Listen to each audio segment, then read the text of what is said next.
मुझे अफसोस है मिस्टर रवि, मैं आपको इस नौकरी पर नहीं रख सकता।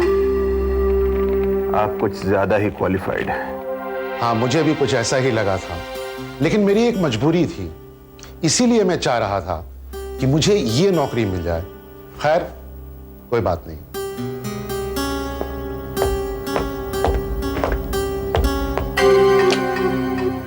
हेलो, अगले उम्मीदवार को अंदर भेजिए। रिया वर्मा।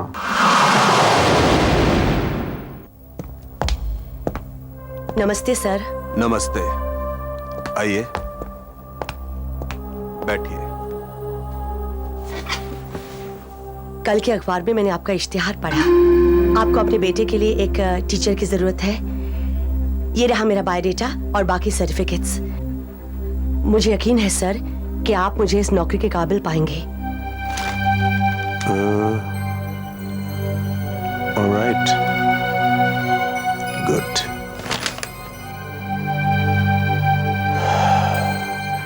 मिसेस रिया वर्मा, आप इस नौकरी के काबिल तो हैं, लेकिन कुछ बातें मैं आपको साफ साफ बता देना चाहता हूं। मेरा बेटा कीर्ति जन्म से ही बीमार रहता है। अभी तक तो वो एक नॉर्मल स्कूल में पढ़ रहा था, लेकिन अब स्कूल जाना उसके बस की बात नहीं है और मैं नहीं चाहता कि उसकी पढ़ाई बंद हो। इसीलिए मैंने फैसला किया है कि उसे प्राइवेट ट्यूशंस दिलाई जाएं। आपकी तकलीफ मैं समझ सकती हूँ सर। इससे पहले भी मैं ऐसे स्टूडेंट्स को पढ़ा चुकी हूँ। दूसरी बात ये कि मैं अंगोर में रहता हूँ। अंगोर सर? अंगोर वो जगह यहां से 380 किलोमीटर दूर जंगलों के पास है। वहां कोई शहर की चहल पहल तो है नहीं और आपको अपनी नौकरी के लिए हमारी हवेली पर ही रहना पड़ेगा। शहरी जीवन से दूर क्या आप रह पाएंगी? सच बात तो यह है सर कि मैं खुद इस शहर से कहीं दूर जाना चाहती हूँ। जंगल के पास शांत हवेली, यही सब तो चाहिए था मुझे। मैं समझा नहीं। कोई भी इंसान ऐसी सुनसान जगह पर नौकरी करने के बारे में सोचेगा भी नहीं, तो फिर आप वहां क्यों जाना चाहती हैं? सर, 6 महीने पहले एक कार एक्सीडेंट में मेरे पति की मौत हो गई थी। मेरे लिए इस बात को भुला पाना बहुत मुश्किल हो रहा है। इसलिए इस नौकरी के लिए मैंने अर्जी की है। मैं अच्छी तरह जानता हूं किसी अपने को खो देने का दुख क्या होता है। मेरी पत्नी की भी मृत्यु हो चुकी है। खैर, तनख्वाह के बारे में तो आप इश्तिहार में पढ़ ही चुकी हैं। आप अगले सोमवार से काम शुरू कर सकती हैं। यहां से ट्रेन रात को अंगोर स्टेशन पहुंचती है। मेरा ड्राइवर आपको स्टेशन पर लेने आ जाएगा। मैं आपको हवेली में ही मिलूंगा। मुझे यकीन है वहां आपको मन की शांति जरूर मिलेगी मिसेस रिया वर्मा।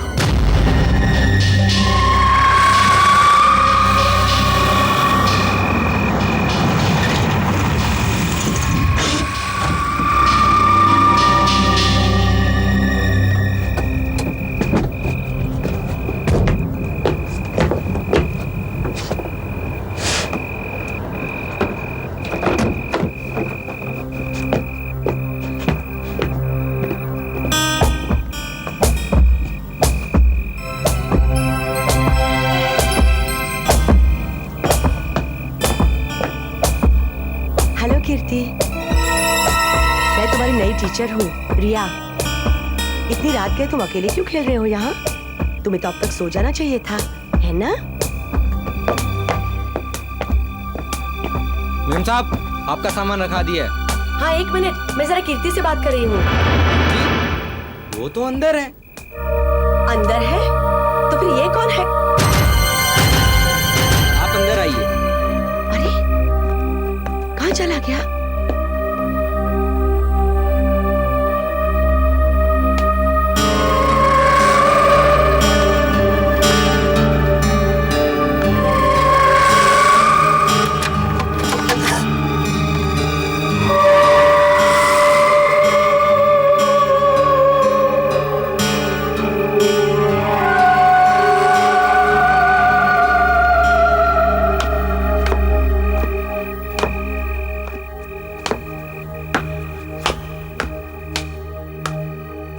आइए आइए रिया जी, प्लीज वेलकम। ये है मेरा बेटा कीर्ति। कीर्ति, ये रिया जी हैं, तुम्हारी नई टीचर। आज से यही तुम्हें पढ़ाएंगी। हेलो कीर्ति। कीर्ति बहुत जल्दी थक जाता है, इसलिए जल्दी सो जाता है। रामू से तो आप मिल ही चुकी हैं। जी ये है वाणी, हमारी हाउसकीपर। नमस्ते। शैला घर का खाना बनाती है। और ये है अशोक, आपका कोई छोटा मोटा काम हो, वो मार्केट से कुछ खरीदना या लेटर वगैरह पोस्ट करना, ये कर देगा। जी। और ये रही घर की चाबी, आप जब चाहें आ जा सकती हैं। अशोक जी सर। कीर्ति को उसके कमरे में सुला दो। जी सर। जाओ बेटा। घर में और लोग भी हैं ना? और लोग? जी हाँ, पहले माले पर जो कोने वाली खिड़की है ना, कोने वाली खिड़की? हाँ, वहाँ मैंने एक महिला को देखा था, वो यहाँ पर दिख नहीं रही। किसने खोला उसे? लेकिन सर वो खिड़की तो बंद है। देखिए, मैं नहीं जानता आपने किसे देखा, लेकिन मेरा यकीन मानिए, यहाँ और कोई नहीं रहता। लेकिन मैं जब अंदर आई तो वो मुझे देख रही थी। और हाँ, बाहर एक लड़का भी खेल रहा था, अचानक वो गायब हो गया। देखिए, यहाँ पर सिर्फ एक लड़का है, कीर्ति, मेरा बेटा, जिससे आप मिल चुकी हैं। रही बात किसी औरत को देखने की, तो जरूर आपको गलतफहमी हुई है, या फिर आपने शैला या वाणी को देखा होगा। मेरे ख्याल से आपको आराम की जरूरत है। वाणी, रिया मेम साहब को इनका कमरा दिखा दीजिए।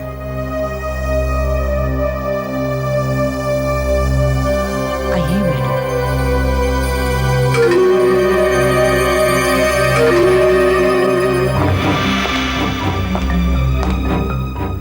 आइए मैडम, मैं आपको आपका कमरा दिखाती हूँ।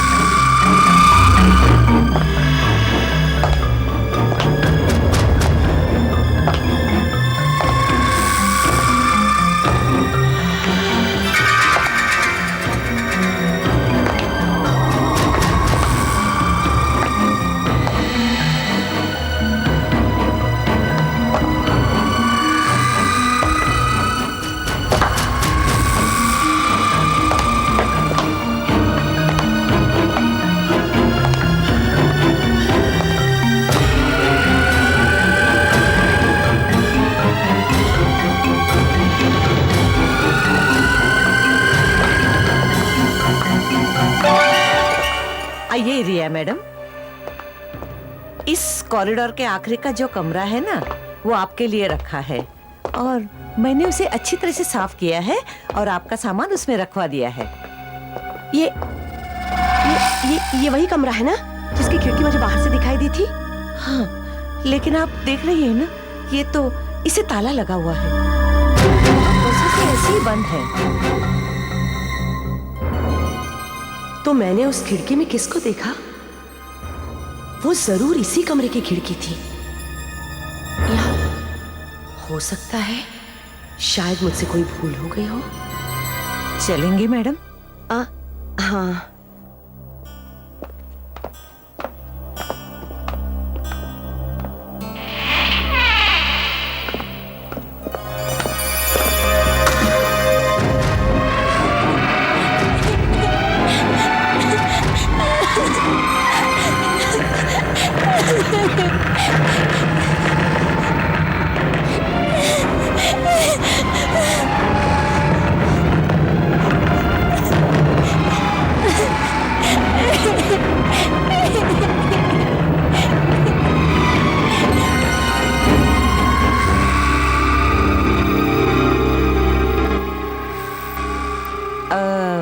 मैडम, अगर आपको किसी चीज की जरूरत हो तो मुझे बुला लेना।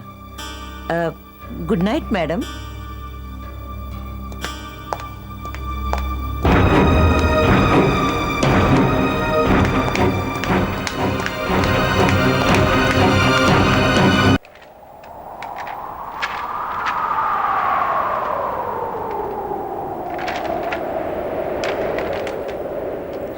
दरवाजा खोलो, प्लीज दरवाजा खोलो। मुझे बहुत जल्दी लगा, खोलो ना। जल्दी दरवाजा खोलो, मुझे बहुत सर्दी लग रही है। मेरी मदद करो, प्लीज मेरी मदद करो, मुझे बहुत सर्दी लग रही है। दरवाजा खोलो, खोलो ना, दरवाजा खोलो, मुझे सर्दी लग रही है, मुझे बहुत सर्दी लग रही है।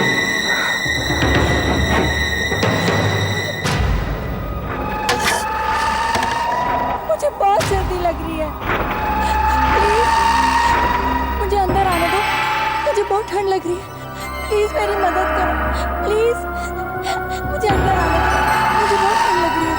क्या बात है, यहाँ क्या कर रहे हो? मुझे बहुत ठंड लग रही है, मुझे अंदर आने दो, मुझे बहुत ठंड लग रही है। बहुत सर्दी लग रही है ना? हाँ, मैं अभी खोलती हूँ दरवाजा। अभी आई, रुको रुको। प्लीज प्लीज जल्दी खोलिए ना, मुझे बहुत ठंड लग रही है। हाँ मैं आई, प्लीज मैं आ रही हूँ। जल्दी आइए ना। हाँ हाँ, मैं अभी खोलती हूँ दरवाजा। हाँ, एक मिनट, एक मिनट। हाँ, मैं खोल रही हूँ। मिसेस रिया, अब क्या कर रही है मिसेस रिया यहाँ? आपने अभी दरवाजा खटखटाने आया भी नहीं? एक बच्चा वहां सर्दी से मर रहा है, वो रो रहा है, हमने तो नहीं सुना। मिसेस रिया, मिसेस रिया, अरे कहाँ गया? अरे यहाँ कोई नहीं है मिसेस रिया, आप ही बताइए, कोई दिखाई दे रहा है आपको यहाँ? लेकिन वो यहीं पर तो था, मैंने अपनी खिड़की से उसे देखा था, वो सर्दी के मारे रो रहा था। क्या हुआ? क्या हुआ? क्या हुआ साहब? रामू, तुम तो बाहर सो रहे थे ना? क्या तुमने किसी को बाहर से अंदर आते देखा या दरवाजा खटखटाते हुए देखा? नहीं साहब, मैं अपने परिवार वालों को चिट्ठी लिख रहा था, इतने में आपकी आवाजें सुनाई दी। ये सोचकर कि कहीं कुछ हो तो नहीं गया, मैं जल्दी से यहाँ चला आया। लेकिन मैं यकीन के साथ कह सकती हूँ कि वो यहाँ पर था, और वो वही लड़का था जिसे मैंने रस्सी कूदते हुए देखा था। उसने सफेद रंग की कमीज और ग्रे हाफ पैंट पहनी थी। उसके एक हाथ में स्कूल बैग था और दूसरे हाथ में कूदने वाली रस्सी थी। ये मेरे नौकर तो कहीं आपके कान नहीं भर रहे हैं? नहीं, लेकिन आप ऐसा क्यों पूछ रहे हैं? नहीं, कुछ नहीं। देखिए मिसेस रिया, ये एक पुरानी हवेली है और इस तरह की पुरानी इमारतों के बारे में अफवाहें उड़ाना लोगों की आदत सी हो गई है। मैंने सोचा शायद किसी ने आपसे कुछ कह दिया होगा और आपने डर के मारे कोई बुरा सपना देखा हो। नहीं, ऐसी कोई बात नहीं है। मुझे लगता है लंबे सफर की वजह से आप काफी थक गई हैं। आप जाके अपने कमरे में आराम कीजिए और फिर कल सुबह कीर्ति को पढ़ाना भी है। जी जाइए।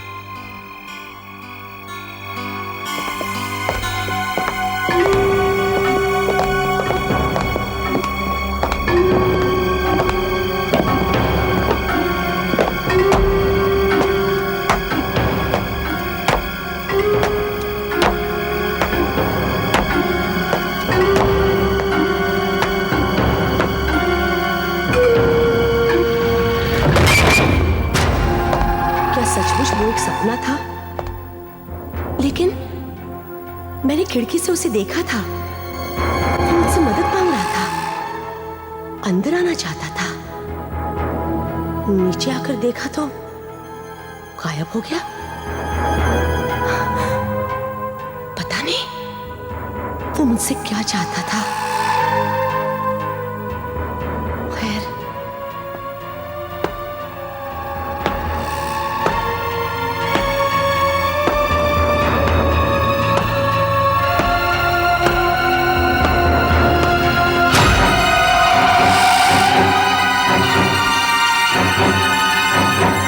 अब हम कविता पढ़ेंगे।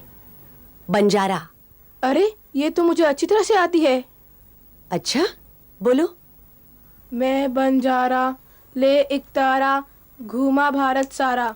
ओके बच्चों, तो तुमने इसे रट लिया है। लेकिन कल सुबह मैं तुम्हें इस कविता का अर्थ पूछूंगी। मैडम मैं बहुत थक गया हूँ। अच्छा, वैसे भी तुमने काफी पढ़ाई कर ली है आज। थोड़ा सा आराम भी कर लो। कीर्ति, एक बात बताओ, तुम कभी बाहर घूमने नहीं जाते? जाता हूँ। कहाँ? यहीं पास में एक जंगल है ना, वहाँ। जंगल में? मुझे भी जाके देखना चाहिए।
मैं मल्लिका। आपके चलने की आवाज सुनी, सोचा जंगल में कौन आया। अभी अभी आप मेरा पीछा करी थी ना। मैं तो यहाँ से आ रही हूँ। आपको पहले कभी यहाँ देखा नहीं। माफ कीजिए, मैं जरा घबरा सी गई थी। मेरा नाम रिया है। मैल्कम विला में एक लड़के की टीचर बनकर आई हूँ। यहाँ पास ही में है वो, 1-2 किलोमीटर की दूरी पर। तब तो हम पड़ोसी हुए। मेरा घर भी वही पास ही में है। अच्छा, मेरे पिताजी वहाँ रहते हैं।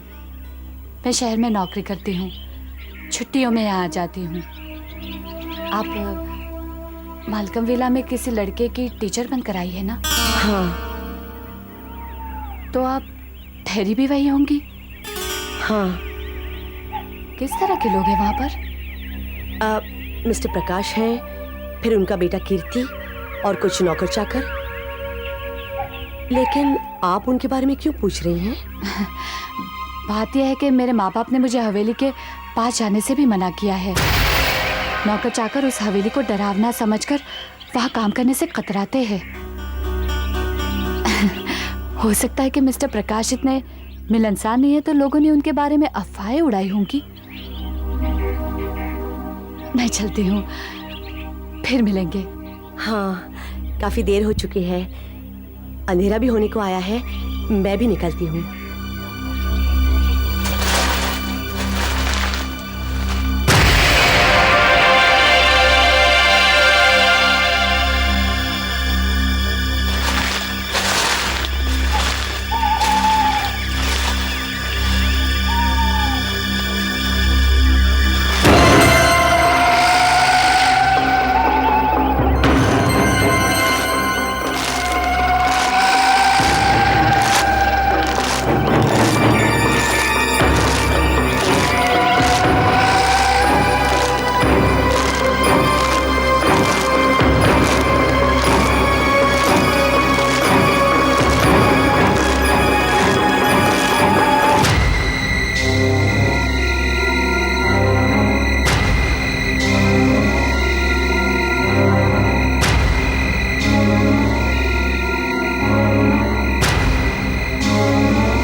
कमरे में बंद क्यों है?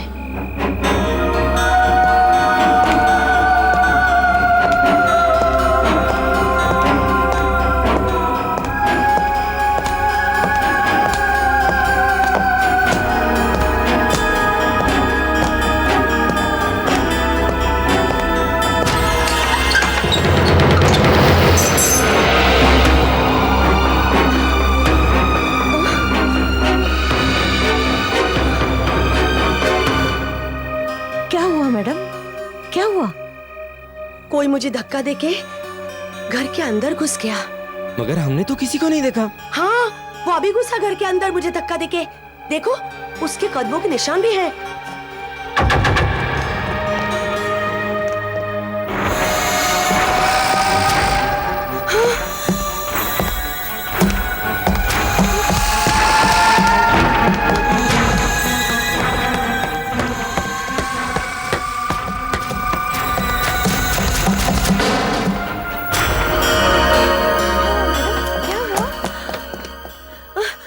क्या प्रॉब्लम है मिसेस रिया?